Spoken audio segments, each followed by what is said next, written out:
তোমাকে না জানিয়ে তোমার এই কালো কুচকুচে চুল আমি সাদা করে দেবো, রুখতে পারবে?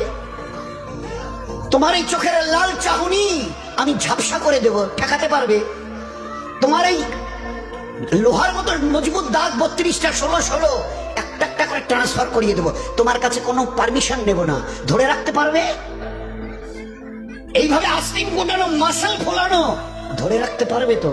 এরকম করবে না তো? এইভাবে এরকম হবে না তো? সামনে এসে একটা পান দিচ্ছে, এই হাত, চাচা এই হাতটা নিলেন, এই হাতটা বলেন, আরে বাবা দেখ না চিমটি কাটিতে কিচ্ছু নেই। আসমান থেকে আওয়াজ দিচ্ছে, ও হাত তোমার কথা শুনে আমার, এ হাত তোমার কথা শুনে আমার, আমি এর পাওয়ার এক্সিস করে নিয়েছি।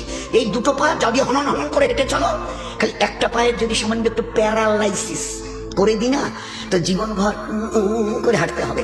বেডরুম থেকে নিয়ে বাথরুম একদম লাগালাগি, অ্যাটাচড, আমরা বলি না অ্যাটাচড। তুই বেডরুম থেকে নেমে বাথরুম কত 4-5 হাত, বেডরুমের দেয়াল আর এই যে হচ্ছে বাথরুমের দেয়াল, মাঝখানে একটা দরজা, এখান থেকে উঠে ওই ঘরে রুমটাতে পারবে? আছে বাবা? কিসের দেমাগ তোমার? কিসের এই অহংকার তোমার?